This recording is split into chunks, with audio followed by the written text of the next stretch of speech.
जय राधा माधव, जय कुंज बिहारी। जय राधा माधव, जय कुंज बिहारी। जय गोपीजन वल्लभ, जय गिरिवरधारी। जय गिरिवरधारी। जय गोपीजन वल्लभ, जय गिरिवरधारी। जय गिरिवरधारी। जय राधा माधव, जय कुंज बिहारी। जय गोपीजन वल्लभ, जय गिरिवरधारी। जय गिरिवरधारी। जय गोपीजन वल्लभ, जय गिरिवरधारी। जय गिरिवरधारी। जय यशोदानंदन, जय व्रजजनरञ्जन। जय यशोदानंदन, जय व्रजजनरञ्जन।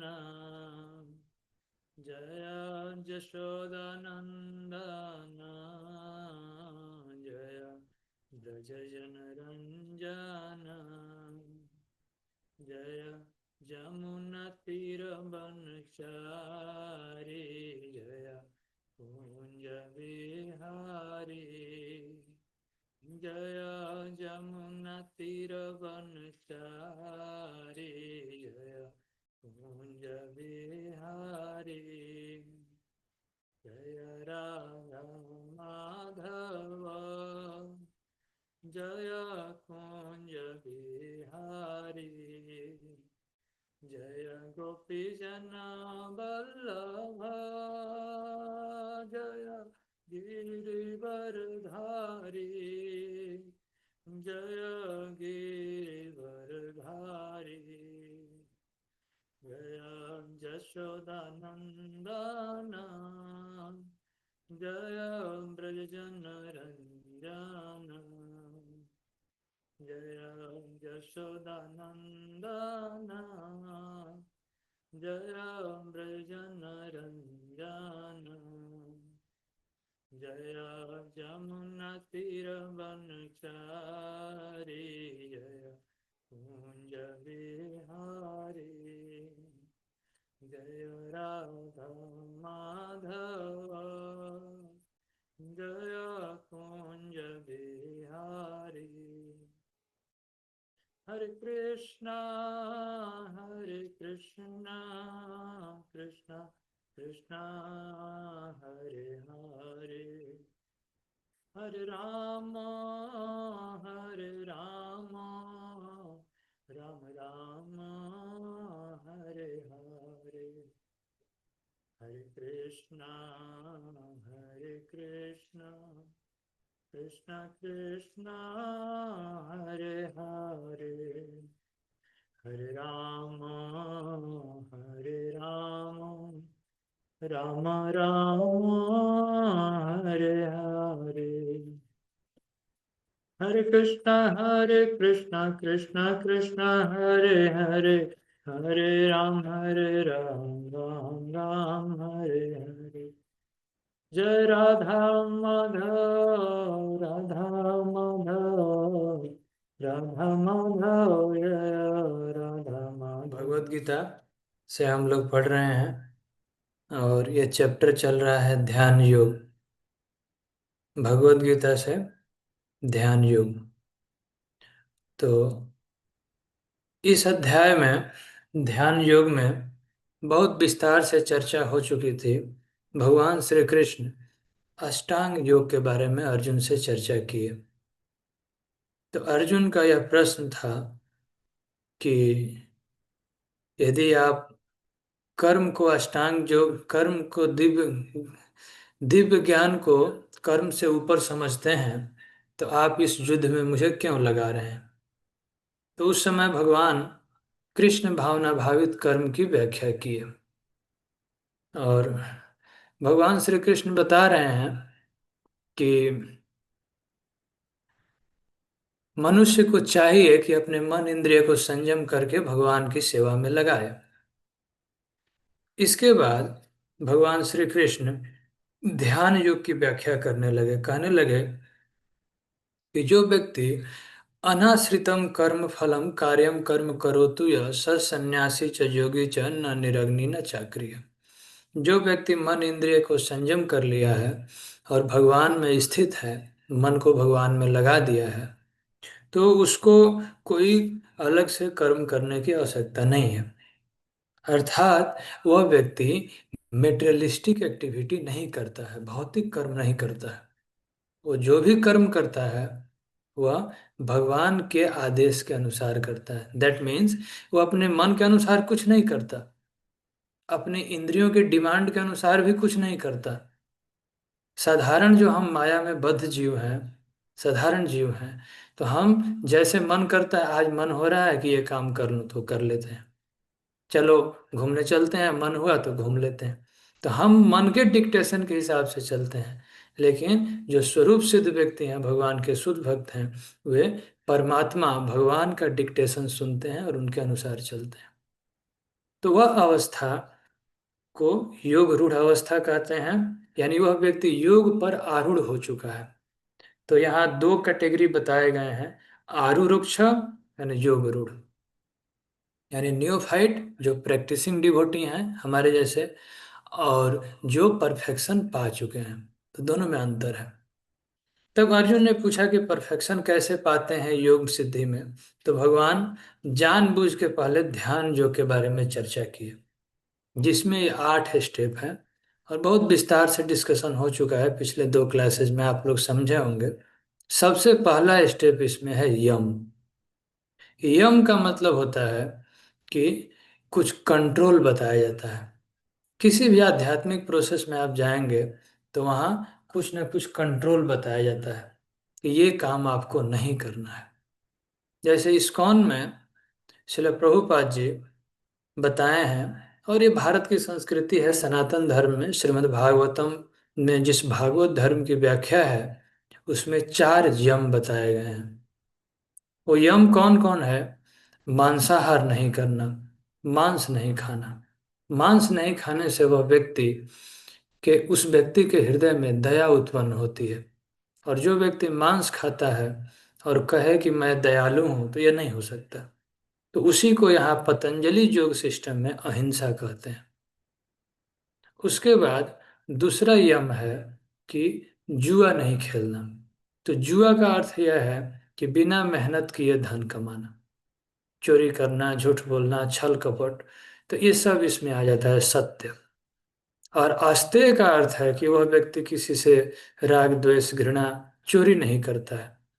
तो मांसाहार नहीं करना, जुआ नहीं खेलना, और नशा, मांस, किसी भी तरह का नशा, जैसे मदिरा, शराब, और आजकल जो भी वैरायटी है विस्की और क्या क्या लोग बताते हैं, वो सब, बियर, चाय, कॉफी, ये सब नशा है। ये सब करने से हमारे शरीर में तमोगुण बढ़ता है, आलस्य बढ़ता है। और जिसके अंदर आलस्य भरा हुआ है वह व्यक्ति योग प्रैक्टिस में सफल नहीं होता है, क्योंकि ब्रह्म मुहूर्त में उठ नहीं सकेगा। उसके मन इंद्रियां सतोगुण में नहीं रहेंगे। तो ये काम यदि आप आध्यात्मिक जीवन में बढ़ना चाहते हैं तो छोड़ना चाहिए। इसके बाद है ब्रह्मचर्य। तो इसके लिए शास्त्रों में चौथा यम है कि no illicit relation, out of marital, पुरुष स्त्री के साथ और स्त्री पुरुष के साथ संबंध ना रखे। केवल विवाह के बाद संतान उत्पत्ति के लिए धर्म पूर्वक केवल संतान उत्पत्ति के लिए। विवाह के बाद भी पति पत्नी को और पत्नी पति को ऑब्जेक्ट ऑफ सेंस ग्रेटिफिकेशन ना समझे, इंद्रिय तृप्ति की वस्तु ना समझे। ये शास्त्र का विधान है। जो सच है वही हम बता रहे हैं, जो लिखा है उसी को बता रहे हैं बस। तो ब्रह्मचर्य का पालन सबको करना चाहिए।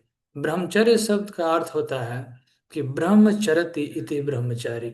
जो व्यक्ति अपना मन इंद्रिय भगवान में लगाए और भगवान में ही कभी भगवान का नाम जप करे, कभी कथा कीर्तन करे, कभी भगवान के साथ आदेशों को पढ़े सुने समझे, तुष्यंति त रमन्ति च।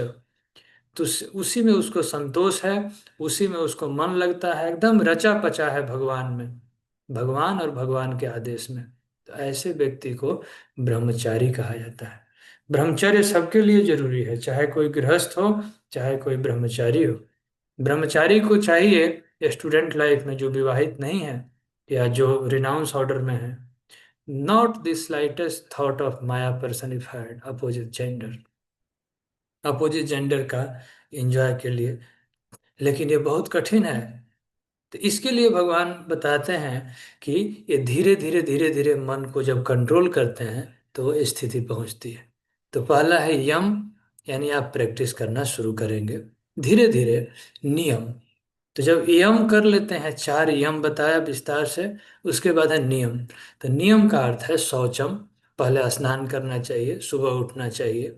संतोष, जितना भगवान ने दिया उतना में संतुष्ट रहिए, बहुत अधिक मेटेरियल डिजायर मत रखिए। शरीर चलाने के लिए जितना एक मॉडरेट इफर्ट डालने से आपको मिल जाए, उतना में दाल रोटी आपका चल जाएगा। और यदि परमार्थिक जीवन में प्रगति चाहते हैं तो बहुत ओवर इंडेवर नहीं करना चाहिए। आध्यात्मिक जीवन में इंडेवर जरूर कीजिए, परंतु बहुत अधिक भौतिक जीवन में कि एक पीढ़ी दो पीढ़ी 10 पीढ़ी के लिए। अब मान लीजिए किसी को चलने के लिए एक कार हो गया भगवान की कृपा से, तब वो सोचे कि अब AC car, luxury car, 5 car, एक गाड़ी, यहाँ घर वहाँ घर यहाँ फ्लैट। तो इस तरह से इस मेटेरियल डिजायर का कोई अंत नहीं है, और व्यक्ति इतना हैंकरिंग करता है कि भगवान को भूल जाता है। तो मन हमेशा जब चंचल रहेगा, हमेशा डिस्टर्ब रहेगा मेटेरियलिस्टिक चीज़ों से, तो वह व्यक्ति कंसंट्रेट नहीं कर सकता है। इसलिए संतोष सिखाया जाता है कि संतोष कीजिए, मन को कंट्रोल में रखिए। और तपस्या, तपस्या क्या है कि कुछ चीज़ें हमें अच्छी नहीं लगती है। जैसे मान लीजिए कि प्रारंभिक अवस्था में कभी कभी भगवान की बातें या साधु गुरु शास्त्र की बातें अच्छी ना भी लगे। हो सकता है कि सुबह उठने में अच्छा ना लगे, थोड़ा तपस्या हो, लेकिन ये तपस्या अपने आध्यात्मिक प्रगति के लिए करना ही चाहिए। ये तपस्या करने से धीरे धीरे हम लॉन्ग रन में सतोगुण डेवलप कर सकते हैं। हो सकता है कि कुछ चीज़ें हमको खाने के लिए पसंद है, जैसे बहुत लोग लहसुन प्याज में आसक्त होते हैं, मसालेदार चीज़ जो नॉन वेज खाते हैं नॉन वेज में। तो ये सब चीज़ें छोड़ना एक तपस्या है, और करना भी चाहिए। क्योंकि जब तक आप कुछ खोएंगे नहीं, कुछ मिलेगा नहीं। No risk no gain. तो कुछ न कुछ, कुछ पाने के लिए कुछ खोना पड़ता है। आपको सोना चाहिए तो उसका दाम देना पड़ेगा। If you want gold you have to pay the price. तो इसी तरह आध्यात्मिक जीवन में ये सब प्राइस है, ये देना पड़ेगा। तो हमको जो चीज फेवरेबल नहीं है, एकादशी आदि व्रत करना, इस तरह से मन और इंद्रियां धीरे धीरे शुद्ध होती है। तो जब मन इंद्रियां माइंड सेंसेस प्योर होती है, तब आप प्योर नॉलेज को ग्रहण कर सकते हैं, शुद्ध ज्ञान ग्रहण कर सकते हैं। कॉम्पिटेंसी डेवलप होती है आध्यात्मिक ज्ञान ग्रहण करने के लिए, क्योंकि ये फाइन नॉलेज है, ये सभी नहीं कर सकते। इसलिए प्रारंभ में यम और नियम बहुत आवश्यक है। लेकिन आज के जमाने में योगा के नाम पर यम नियम कोई नहीं सिखाता है। आप पूरे, शिला प्रभुपाद कहते थे कि पूरे वर्ल्ड में चले जाइए, जितनी संस्थाएं हैं, बहुत सारे लोग हैं, कोई नहीं सिखाता है कि मांस नहीं खाना, जुआ नहीं खेलना, नशा नहीं करना, अवैध पुरुष स्त्री संगत नहीं करना। बहुत ऐसे रेयर है, रेयर ऑफ द रेयरेस्ट हैं कि जो यम नियम से सीधा लोग आ जाते हैं आसन पर, सिटिंग पोस्चर, थोड़ा एक्सरसाइज करो और योगा के लिए इतना बड़ा बड़ा फीस है। तो फिर वो सफल होता नहीं है। आसन के बाद, आसन का मतलब है कि कैसे बैठना चाहिए। कल चर्चा हुई थी कि सिर, जब हम भगवान का नाम जप करने बैठते हैं तो सीधा बैठना चाहिए। और अ, जो नाम उच्चारण करते हैं, भगवान का नाम बोलते हैं, अभी हम डिस्कस करेंगे, तो कान में सुनना चाहिए और उसी साउंड वाइब्रेशन पर मेडिटेट करना चाहिए। ये मेडिटेशन है। तो सबसे पहले सिटिंग पोस्चर है आसन। उसके बाद है प्राणायाम। प्राणायाम का मतलब होता है कि शरीर में जो वायु होते हैं, प्राण वायु, अपान वायु, उदान वायु, इस तरह से वेदों में चर्चा है वायु के बारे में। तो ब्रीद कंट्रोल, इसको प्राणायाम कहते हैं। तो ब्रीद कंट्रोल से वह व्यक्ति धीरे धीरे अपनी एयर, शरीर में जो एयर है, श्वास प्रश्वास है, उसको कंट्रोल करता है। और उसके बाद अगला स्टेप है प्रत्याहार। प्रत्याहार मतलब है इंद्रिय कंट्रोल, सेंसेस को कंट्रोल करना। तब उसके बाद आता है अगला स्टेप है धारणा। धारणा का अर्थ है कि भगवान के चरण कमल में ध्यान करना और यह मन में धारणा करना कि मैं यह शरीर नहीं, मैं आत्मा हूँ। तो जो व्यक्ति धारणा की स्थिति तक पहुंचता है, वह ये प्रैक्टिकली नहीं जानता कि मैं भगवान का सेवक हूँ, लेकिन थ्योरेटिकली मन में यह धारणा करके कोशिश करता है। प्रारंभ में हो सकता है कि ये प्रोसेस आपके लिए मैकेनिकल हो, लेकिन धारणा करके, हम मन में धारणा करते हैं योगी जन कि हम भगवान के सेवक हैं, भगवान को सेवा करना हमारा नित्य धर्म है, वो हमारी स्वरूपगत स्थिति है। तो ऐसी धारणा करना, धारणा करते करते धीरे धीरे धीरे धीरे मन और एकाग्र होने लगता है, चित्त की एकाग्रता बढ़ती जाती है, तो उसको कहते हैं ध्यान, कंसंट्रेशन। उसके बाद व्यक्ति पूरा एब्जॉर्ब हो जाता है भगवान का नाम उच्चारण करते करते, जप करते करते माइंड पूरा एब्जॉर्ब हो जाता है। तो नाम से रूप, रूप से गुण, गुण से लीला, ये सभी धीरे धीरे धीरे धीरे हृदय में प्रकट होते हैं। इसी को ब्रह्मा जी कहे हैं ब्रह्म संहिता में, संता सदैव हृदयेषु विलोकयन्ति। जो भगवान के शुद्ध भक्त हैं, उनका हृदय में भगवान का दर्शन हो जाता है। तो उस समय वह व्यक्ति जब भगवान के परमात्मा स्वरूप का अनुभव हृदय में करता है, तो उसको बाहरी चेतना नहीं होती, एक्सटर्नल कॉन्शियसनेस नहीं रह जाता। तो ऐसी स्थिति को कहते हैं इनलाइटनमेंट, कंप्लीट समाधि। समाधि का मतलब ये नहीं है कि मर जाना या शरीर त्याग कर देना, बॉडी सोल अलग हो जाए। आजकल नकली लोग कहते हैं कि शरीर, कोई मर गया तो कहते हैं कि समाधि नहीं। Highest stage of Krishna consciousness, भगवान में पूर्णतः मन लग जाए, यानी वह व्यक्ति 24 आवर यही चिंतन करे कि कैसे भगवान का सेवा करना है, कैसे भगवान के खुशी के लिए कार्य करना है। हमेशा उनका यही चिंतन है, मन मना भव मद भक्तो। और बाहरी चेतना नहीं रहती हुई, फॉरगेट्स द बॉडली डिमांड। कभी कभी भूख भी भूल जाते हैं, प्यास नहीं लगती, आहार निद्रा भय मैथुन, ईटिंग स्लीपिंग मेटिंग डिफेंडिंग, जो बॉडली डिमांड है, तो वह व्यक्ति भूल जाता है और भगवान में हमेशा ऑब्जर्व रहता है। तो इस स्थिति को कहते हैं समाधि। तो कलयुग में जो ये प्रोसेस है, भक्ति योग के द्वारा संभव है, ये 8वें स्टेप।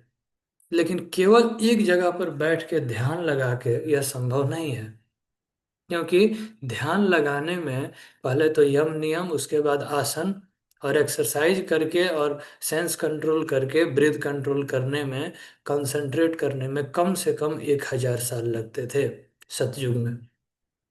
और ऐसे ही समय लगता था त्रेता युग में। कभी कभी आप पुराणों में पढ़ेंगे तो कोई कोई ऋषि मुनि जब जंगल में जाते थे, जैसे विश्वामित्र मुनि गए थे और भी कोई कोई ऋषि गए थे, तो उनको हजारों साल लगते थे धारणा तक पहुंचने में, ध्यान तक पहुंचने में। तो इसी कारण से यह प्रोसेस कलयुग में रिकमेंडेड नहीं है। तो कलयुग में क्या रिकमेंडेड है, वो है हरिनाम संकीर्तन। तो यह श्लोक है विष्णु पुराण में, कृते जध्यायते विष्णु त्रेतायाम जजतो मखै द्वापरे परिचर्यायाम कलौ तद हरि कीर्तन। कृतयुग में यानी सतयुग में ध्यान करते थे, द्वापर युग में बड़े बड़े यज्ञ करते थे, त्रेता युग में बड़े बड़े यज्ञ करते थे, द्वापर में भगवान की मूर्ति की पूजा करते थे, और कलयुग में भगवान का नामोच्चारण, हरिनाम संकीर्तन, जप, इसी से हम प्रारंभिक अवस्था से लेकर और हाईएस्ट परफेक्शन समाधि की अवस्था यानी फुल कृष्णा कॉन्शियसनेस तक पहुंच सकते हैं।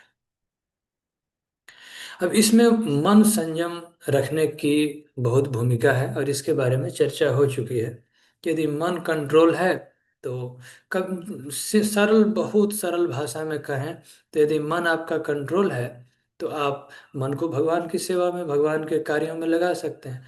और मन कंट्रोल नहीं है तो फिर मन तो कुछ भी कहेगा कि ये काम कर लेते हैं, ऐसा कर लेते हैं, ऐसा कर लेते हैं, तो गलती भी कराएगा। जैसे यहाँ उदाहरण है कि एक चाकू है, तो यदि सर्जन के हाथ में है तो वह ऑपरेशन करके जीवन बचाता है, और किसी चोर, किसी आतंकवादी के हाथ में पड़ जाते, किसी को छुरा मार के धन लूट लेगा। तो चाकू तो वही है, लेकिन मन की गति दोनों लोगों की अलग अलग है। एक डॉक्टर उपकार करता है, एक चोर, एक आतंकवादी ये हत्या करता है। तो ये मन का ही सारा खेल है इस भौतिक जगत में। इसलिए आध्यात्मिक जीवन में आगे बढ़ने के लिए मन को कंट्रोल करना बहुत जरूरी है। मन का डिक्टेशन कभी नहीं सुनना चाहिए, और ये एक दिन में नहीं होता है। ये मन को प्रतिदिन ट्रेनिंग देना पड़ता है कि नहीं, जैसे ही मन में कोई खराब विचार आए उसको रोकिए नहीं। हमेशा पहले निर्णय लेने के पहले, एक्शन करने के पहले चेक कीजिए कि एक ठीक मैं कर रहा हूँ कि नहीं ठीक कर रहा हूँ, ये भगवान को पसंद है, भगवान के आदेश के से अलाइन है, तब ठीक है, नहीं तो नहीं। और जो लोग लिबरेटेड हैं उनके मन में ऐसे विचार आते ही नहीं हैं जो भगवान के इच्छाओं के प्रतिकूल है। उनके मन में जो पूर्णतः शरणागत भक्त हैं भगवान के, जो आध्यात्मिक जगत में रहते हैं, या कभी कभी भगवान के शुद्ध भक्त जैसे श्रील प्रभुपाद जी, नारद मुनि, हनुमान जी इत्यादि इस भौतिक जगत में भी आते हैं, तो उनके मन में इस मेटेरियल माइंड से, अपने भौतिक मन से कोई विचार नहीं आता।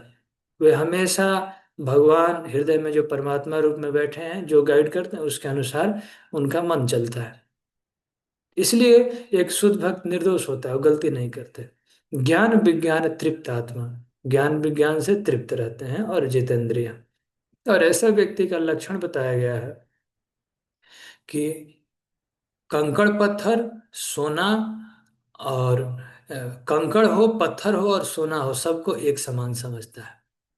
यानी वो धन, मेटेरियलिस्टिक, रुपया पैसा इससे अट्रैक्ट होता नहीं, सांसारिक भोगों से अट्रैक्ट होता नहीं। अपोजिट जेंडर से वो सोचता है माँ बहन के समान है, भगवान का सेवक है वो। ही do not get into unnecessary disturbances. तो ऐसा व्यक्ति मन को कंट्रोल करता है, मन को संयमित कर सकते हैं। प्रैक्टिस का चीज है, धीरे धीरे प्रैक्टिस करेंगे तो आप भी परफेक्ट हो सकते हैं। तो इसके लिए क्या प्रोसेस है, भगवान बताते हैं कि योगी को चाहिए कि शरीर, मन और आत्मा को भगवान परमेश्वर में लगाए और एकांत स्थान में रहे।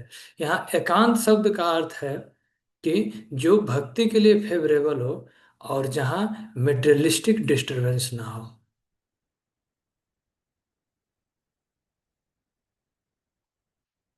श्रील प्रभुपाद बताए हैं एकांत का अर्थ होता है डिवोटी एसोसिएशन। कलयुग में कोई एकांत नहीं बैठ सकता, फिर उसका मन बेचैन होने लगेगा। आप बैठ के देखिए, कोशिश करके देखिए, एक दिन, दो दिन, एक घंटा आप अकेला नहीं रह सकते, अनलेस आप बहुत उन्नत अवस्था में नहीं। इसलिए बेस्ट है कि जो भगवान के अच्छे भक्त हैं उनकी संगति में रहिए, डिवोटी एसोसिएशन में रहिए। धाम, वृंदावन और जहाँ भी फेवरेबल है, हरिद्वार, ऋषिकेश, जगन्नाथपुरी, तो ऐसे जगह में जाके और भक्ति योग का प्रैक्टिस करना चाहिए। और समस्त भौतिक आकांक्षा और संग्रह भाव से मुक्त होना चाहिए। बहुत अधिक जमा करना है, जमा करना है, ये नहीं सोचना चाहिए। बहुत जमा करने वाला व्यक्ति किस लिए जमा कर रहा है, एक दिन छोड़ के जाने के लिए। यह भी चर्चा हुई थी कि जो व्यक्ति बहुत अधिक खाता है और कम खाता है, बहुत अधिक सोता है और जो पर्याप्त नहीं सोता है, तो उसका योग सफल नहीं होता है। तो हमें चाहिए कि हम 5-6 घंटा का नींद लें, 6 घंटे से ज़्यादा ना सोएं। और दिन में तो बिल्कुल नहीं सोना चाहिए, आधा घंटा बहुत है। दिन में जो व्यक्ति सोता है तो उसका तमोगुण बढ़ जाता है, आलस से बढ़ जाता है। बहुत सावधान रहना चाहिए। और सुबह ब्रह्म मुहूर्त में जरूर उठ जाना चाहिए। आप आयुर्वेद का कोई भी पुस्तक ले लीजिए, वैदिक लिटरेचर कोई भी ले लीजिए, या सनातन धर्म हिंदू धर्म की बात छोड़ दीजिए, आप दूसरे भी रिलीजन में, यहाँ तक कि क्रिश्चियन में, मुस्लिम में भी सब लोग ये बात मानते हैं कि जो सुबह का टाइम है सूर्योदय से पहले, ब्रह्म मुहूर्त, वो सबसे बढ़िया है स्पिरिचुअल कल्टीवेशन के लिए। वो समय सोने के लिए नहीं है। ये मनुष्य सोने उस समय सोता रहता है। आप सुबह कभी उठ के देखिए, पशु पक्षी जीव जंतु सब उठ जाते हैं। अदर देन ह्यूमन बीइंग जितने जीव हैं सभी ब्रह्म मुहूर्त में उठ जाते हैं। हम सुबह उठ के कभी कभी वॉकिंग जाते हैं, देखते हैं सभी चिड़िया जग जाती है, पशु जग जाते हैं, मुर्गा 4 बजे बोलने लगता है, गांव में देखा जाता है, नेचुरल अलार्म। लेकिन एक मनुष्य ऐसा जीव है कि वो देर तक सोता है, अपने आप सारा हैबिट बिगाड़ दिया। तो कुछ भी खा लेगा, कहीं भी सो लेगा। तो अब इससे ज़्यादा मैं नहीं कहूँगा कुछ, लेकिन समझना जरूरी है कि हमारे लिए क्या ठीक है। जैसे भगवान ने नेचुरल बनाया वैसे रहिए। भगवान ने रात बनाया है सोने के लिए, तो 9-10 बजे तक सो जाना ठीक है, और सुबह में ब्रह्म मुहूर्त में उठ जाना ठीक है। ये नेचुरल प्रोसेस है। अब ये कैसे करना है, ये आपका मैनेजमेंट है, लेकिन आप करेंगे तो आपको बेनिफिट होगा, इतना तय है। तो इस प्रकार जो व्यक्ति मन की चंचलता को कंट्रोल करके मन को कंट्रोल करता है, तो इमिडिएटली मन कंट्रोल में आता नहीं है। इसके लिए बहुत प्रयास की जरूरत पड़ती है। तो भगवान सुझाव दे रहे हैं अर्जुन को कि अर्जुन, मनुष्य को चाहिए कि अपने मन को खींचे और अपने वश में ले आए। आप मान लीजिए बैठ के थोड़ा ध्यान कर रहे हैं भगवान का, या भगवत गीता सुन रहे हैं, तब तक मन इतना चंचल है कि तुरंत कहीं लेबोरेटरी में चला जाएगा, गांव में चला जाएगा। जहां आपकी आसक्ति है वहां नेचुरली चला जाता है, भाग जाता है। तो एक प्रैक्टिसिंग योगी जो एक प्रैक्टिस कर रहे हैं मेडिटेशन, उनको चाहिए कि अपने मन को खींच के लाएं और फिर से भगवान में लगाएं, फिर से भगवत भक्ति में लगाएं, फिर से उसको भगवत गीता यदि पढ़ रहे हैं, जहाँ जो काम उस समय कर रहे हैं इंस्टेंटली, तो उसमें मन को लगाएं। तो ये इसमें टाइम लगता है। एक्चुअल में तो ये बचपन से प्रैक्टिस करना चाहिए, 5 साल की उम्र से। तब 20-25 साल की उम्र तक आते आते आप पूरा परफेक्ट हो जाएंगे। लेकिन कोई बात नहीं, देर हुआ तो फिर भी आप कोशिश कीजिए, लेकिन इसमें टाइम लगता है। सिंसियरली करें तो धीरे धीरे आप परफेक्ट हो सकते हैं। और जो व्यक्ति करता है ये महामंत्र का जप या मेडिटेशन, तो वो गारंटी, अगर ईमानदारी से पूछे तो आज से 5 साल पहले आपकी स्थिति कैसी थी, अभी कैसी है। आप ज्यादा नहीं, 1 महीना करके देखिए, आपको पता चलेगा कि कितना फर्क है। शिला प्रभुपाद कहते थे कि 1 महीना करके देखो, आपको पता चल जाएगा कितना फर्क है। मन जरूर कंट्रोल में आता है। मन को कंट्रोल करने का उपाय है, आगे बताया गया है। भगवान कहते हैं जो मुझे सर्वत्र देखता है और सब कुछ मुझ में देखता है, मैं भी उसके लिए अदृश्य नहीं होता। यो माम पश्यति सर्वत्र सर्वं च मयि पश्यति, तस्याहं न प्रणश्यामि स च मे न प्रणश्यति। जो भगवान को सब जगह देखता है, कैसे भगवान को सब जगह देखेंगे? जब सूर्योदय होता है तो उस समय सोचिए कि ये सूर्यदेव भगवान की शक्ति है। शास्त्रों में लिखा गया है कि भगवान के आंखों से, भगवान के नेत्र से सूर्यदेव की उत्पत्ति हुई है। भगवान भगवत गीता में कहे हैं कि I am the taste of water. जब आप पानी पीते हैं तो उस समय भी आप भगवान को याद कर सकते हैं कि भगवान ने पानी में कितना टेस्ट भरा है। जब गर्मी में प्यास लगती है और ठंडा पानी मिलता है तो कितना बढ़िया लगता है। और पानी का रिप्लेसमेंट दूसरा कोई लिक्विड नहीं दे सकता। पानी, आपको प्यास लगी है तो आप शरबत पीजिए, जूस पीजिए, कुछ भी पीजिए, लेकिन जो तृप्ति पानी से मिलती है वो तृप्ति किसी भी लिक्विड से नहीं मिल सकती। इसलिए भगवान गीता में बोले हैं कि यह पानी, जल मेरा ही स्वरूप है। इसका अर्थ है कि जल में जो प्यास बुझाने की क्षमता है वो भगवान ने उसमें भरा है।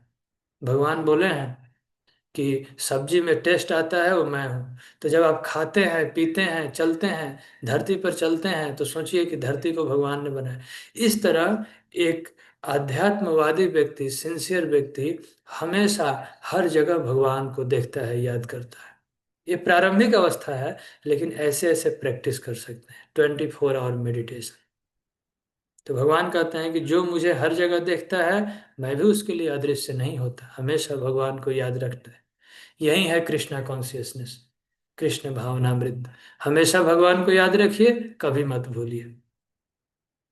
अब अर्जुन ने यहाँ पे आपत्ति दर्ज करा दिया। अर्जुन कहते हैं भगवान से, अर्जुन उवाच यो अयम योग त्वया प्रोक्त सामेन मधुसूदन तस्या एतस्याहं न पश्यामि चंचलत्वात् स्थिति स्थिराम। अर्जुन ने कहा, हे मधुसूदन, आपने जिस योग पद्धति का वर्णन किया है संक्षेप में, वह मेरे लिए अव्यावहारिक और असहनीय है, क्योंकि मन चंचल और अस्थिर है। अर्जुन का मन चंचल नहीं है, और अर्जुन का मन अनकंट्रोल नहीं है। अर्जुन एक साधारण हमारे जैसे जीवों को रिप्रेजेंट करके भगवान से प्रश्न पूछ रहे हैं, ताकि भगवान बताएं कि हमारे लिए क्या प्रैक्टिकल है। इसलिए अर्जुन कह रहे हैं भगवान से कि भगवान, आपने जो ये योग पद्धति बताया, ये मेरे से नहीं हो सकता। यानी अर्जुन कह रहे हैं कि ये साधारण जीव नहीं कर पाएंगे। अर्जुन तो कर सकते थे, लेकिन हम he is representing ordinary living entity.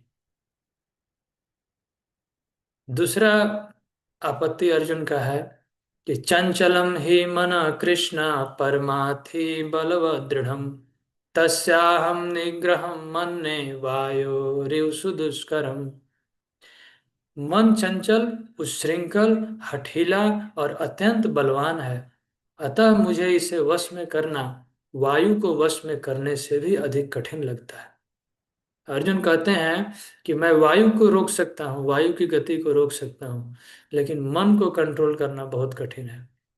क्योंकि सबसे पहले तो ये चंचल है। ये साधारण बद्ध जीवों में ऐसे होता है, अर्जुन में नहीं हो रहा है, ध्यान रखना चाहिए।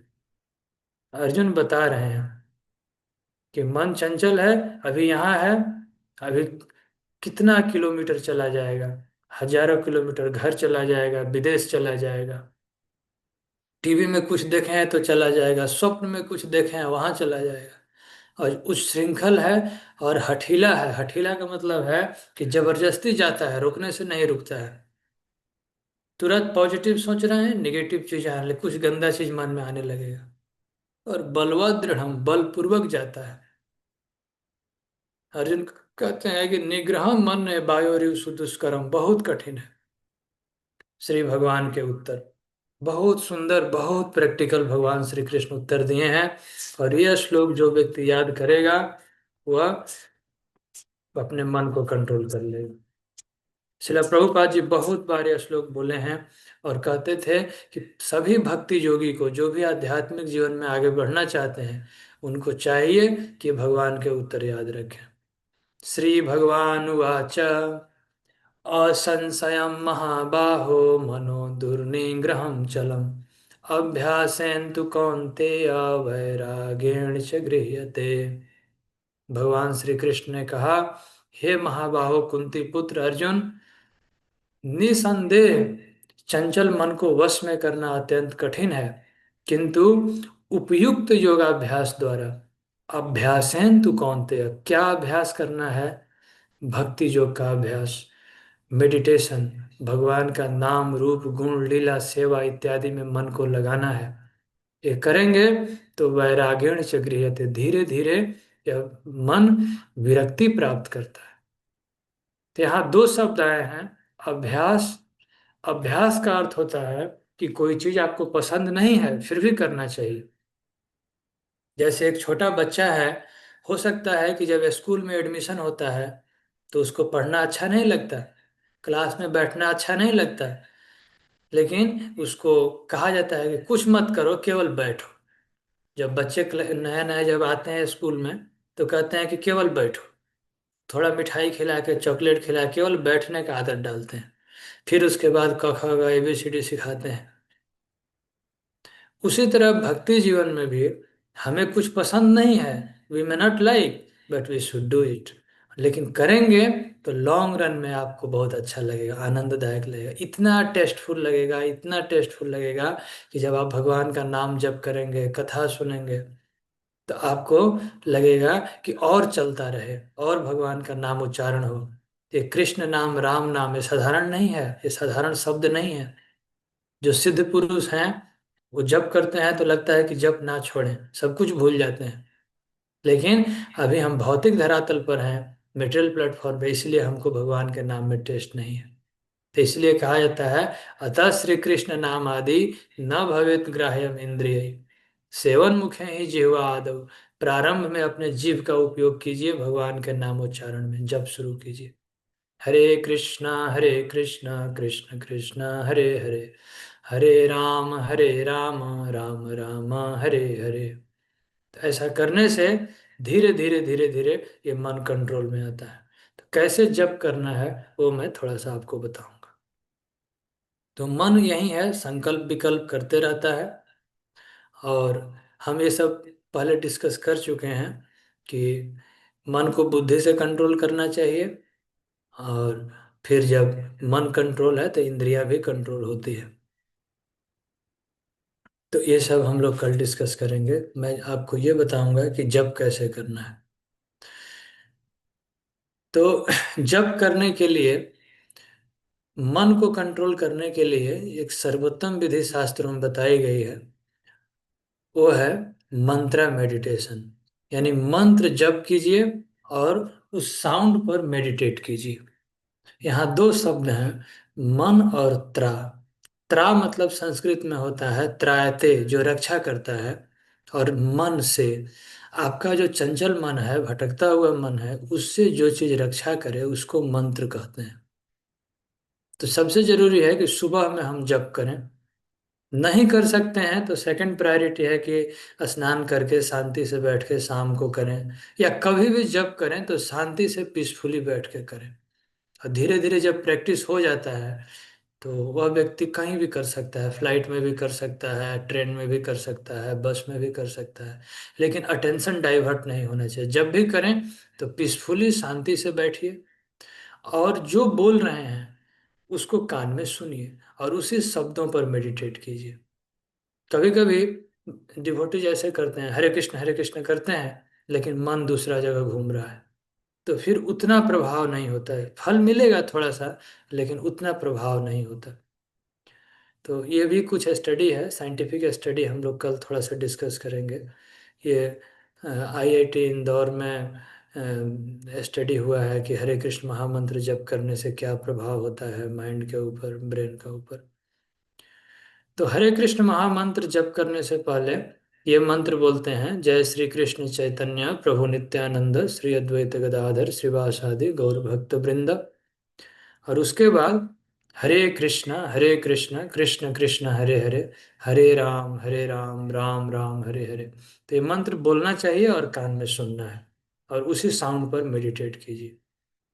और शास्त्रों में बहुत रेफरेंस है, ये कोई नया मंत्र नहीं है और मैन्युफैक्चर्ड नहीं है। बृहद नारदीय पुराण में है, कलि संतरण उपनिषद में है, और जगह भी पुराणों में कई बार ये मंत्र आया है, और पूरे इंडिया में लोग जानते हैं।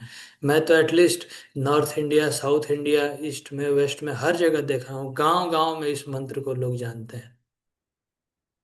और इसमें दो शब्द, तीन मुख्य सिलेबल्स हैं। एक शब्द है हरा, मतलब भगवान की शक्ति, उसमें सभी शक्तियां आ जाती है। राधा रानी, सीता देवी, लक्ष्मी देवी, भगवान की सभी शक्तियां। तो हरा को संबोधित करते हैं हरे, और कृष्ण और राम भगवान का नाम है। तो हरे कृष्ण महामंत्र का अर्थ है कि हे भगवान श्री कृष्ण, हे भगवान की शक्ति, आप कृपा करके हमें अपनी सेवा में लगाइए। तो यह प्रार्थना है। तो कैसे जप करना है? सबसे पहले जप लाउडली करना चाहिए। लाउडली मतलब बहुत जोर से चिल्लाएंगे तो फिर थक जाएंगे, वो भी नहीं। और बहुत एकदम कोई कहे कि मन में कर रहे हैं, चुप है, कुछ भी नहीं बोल रहे हैं, तो होता है कि नींद आ जाएगा, आप ज़्यादा देर कर नहीं पाएंगे। तो इतना बोलना है कि आपको अपने कान में सुनाई दे, बस इतना ही साउंड निकलना चाहिए। और प्रोनाउंस वेरी डिस्टिंक्टली, क्लियर उच्चारण करना चाहिए। हड़बड़ी में कभी कभी सिलेबल्स मिस होने लगते हैं, तो वो नहीं करना है। और बहुत रिस्पेक्ट के साथ, प्रेम पूर्वक, ध्यान से जप करना चाहिए। और कहीं भी आप जप कर सकते हैं, किसी भी डायरेक्शन में घूम के। और सुबह के समय में घूमते हुए भी जप कर सकते हैं, लेकिन घूमते समय बातचीत मत कीजिए। जो हरे कृष्ण महामंत्र बोल रहे हैं उसी को कान में सुनिए, तो आप घूम भी सकते हैं। बेस्ट टाइम है ब्रह्म मुहूर्त, लेकिन किसी भी समय कर सकते हैं। और यदि आपका कपड़ा, हाथ शुद्ध है, शरीर स्वस्थ है, शाम को जनरली भक्त लोग स्नान करके सोते हैं, तो आप बिना नहाए भी जप कर सकते हैं। हाथ मुंह धो के सुबह उठ के जप कर सकते हैं, फिर बाद में भी नहा सकते हैं। लेकिन अगर शरीर अशुद्ध है तो नहा लेना अच्छा है। टॉयलेट जाते हैं तो नहा लेना चाहिए। और 108 माला गिनती करके माला पर जप करना हमेशा। जप का मंत्रा मेडिटेशन में गिनती बहुत इंपॉर्टेंट होता है। 108 है, नंबर भी बहुत सिग्निफिकेंट है। तो उसके बारे में हम लोग बाद में चर्चा करेंगे कि क्यों 108। क्या नहीं करना चाहिए? आधा मंत्र नहीं बोलना चाहिए हड़बड़ी में। हरे कृष्ण कृष्ण कृष्ण हरे हरे, राम राम राम राम, हरे कृष्ण हरे। तो ये आधा अधूरा नहीं बोलना है, पूरा पूरा बोलना है। और ये सेंटर बीट पर जप नहीं करते हैं। एक यहाँ से शुरू करते हैं, फिर एक राउंड, फिर पीछे से जाके दो राउंड। और जिस समय जप करते हैं तो उस समय कोई किताब पढ़ना, न्यूज़पेपर, टीवी देखना, मोबाइल फोन, आजकल ये बहुत बड़ी बीमारी है कि जो भी कई बार देखा जाता है, मना करने पर भी लोग नहीं मानते हैं कि जब करने बैठेंगे तो मोबाइल फोन साथ में रखेंगे। तो खास एक निश्चित समय होना चाहिए। जब करने बैठे तो उस समय फोन दूर रखिए, दूसरे रूम में रख दीजिए, कहीं दूर रख दीजिए, कुछ नहीं बिगड़ेगा। उतना देर आप अच्छे से ध्यान पूर्वक भगवान के सामने जप कर लीजिए, तब उसके बाद अपना फोन ऑन देखिए। नहीं तो फोन चलते रहता है, फोन में भी कुछ कुछ देखते रहते हैं, जप भी करते रहते हैं, फिर फोन देख लेते हैं, तो इससे कंसंट्रेशन नहीं बनता है। और इससे असावधानी पूर्वक जप होता है, अपराध है। तो इसके बाद कुछ कुछ साइंटिफिक स्टडी है जो हम कल चर्चा करेंगे। ये मंत्रा मेडिटेशन एंटी एजिंग होता है।